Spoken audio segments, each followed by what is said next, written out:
So as you might have already know that Ontario has created a new form called consent form, and it's compulsory form if you are filling your PNP application with the province of Ontario. And I have heard in many comments that a lot of you are confused on how to fill out that form. There are cases as well where the application was withdrawn by the government of Ontario because the consent form was not filled correctly, and it basically is a lost chance for someone who is trying to apply for the PNP program, because they will again have to go back to the draw, create their EOI, or wait for the express entry to get invited in order to fill out the PNP application. So it's a lot of risk for one single form, and I want to make sure that you fill it the right way. And in today's video, I'm going to give you everything you need to know about this particular form. I'll give you a step-by-step guide to fill out this Ontario consent form. If you're new here, hi, I'm Raj. I am a data enthusiast by profession and a community proclaimed guide for Canadian immigration. You will be able to see a lot of these kind of videos on my channel. So if you're interested, please hit subscribe. And without any further ado, let's get started. So I'm putting the link of the form down in the description. So please go there to download the form before we start. But before I start, I want to give you the requirements of why this form was created and why it is necessary, right? So on February 26, 2024, a new requirement was released that an applicant consent form is now necessary, and it has to be submitted with the OINP nomination, and it should be completed, correctly dated, should be signed by the applicant and signed by the applicant's spouse or dependents if applicable, and should also be uploaded with the other documents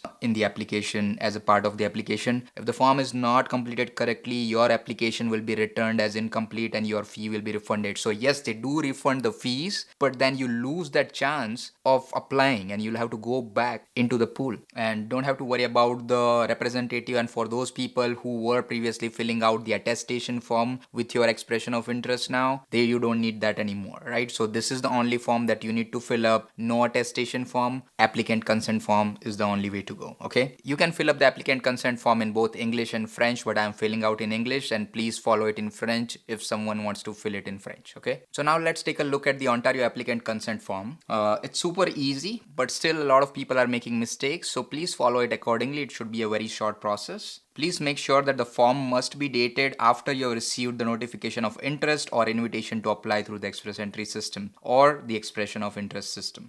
First, it will be the last name.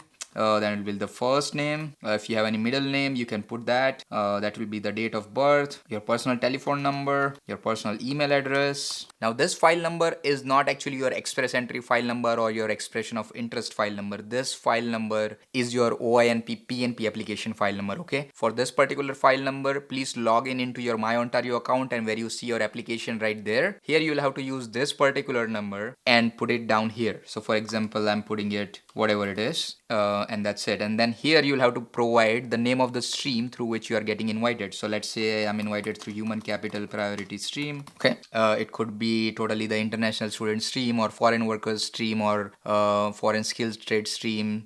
It could be anything, right? So far, if you are liking this video, I would really appreciate if you could like it, as it will help others finding the video as well. Now here you'll have to provide the residential address. And now we'll go to the next section, in which we will be declaring that yes, I am the applicant and I'm giving the authorization and I am the one who is invited. So basically you are agreeing to all the conditions here written here. Here you will have to add your sign as well. If you are using Adobe, you can sign it digitally, or you can even download this particular document, sign it with your hand and scan it again. Now let's go to the next section of this page, which is authorization and notice of collection. So this is for the principal applicant, their spouse, common law partner, or any other dependents, right? Again, here, because you are the applicant, you will have to provide your name here, sign it, and for the date, just provide the date on when you are signing this. Here, if your spouse or common law is a part of the application, and if it's applicable, you will have to provide their name as well, and if there are any dependents, please add them as well. Otherwise, please leave this empty. We'll go to the next section, which is authorization concerning representative. Now, this is for your spouse or common law partner and their dependents for whom you are filing on their behalf. So you are technically their representative. And if that is true, if you have someone else in your application besides yourself, then they will have to sign this section as well, where your spouse or common law will sign this and your dependents will sign this section as well. For the people who are single and filing it only for themselves or not accompanying spouse, you don't need to provide any information here and you can leave it blank.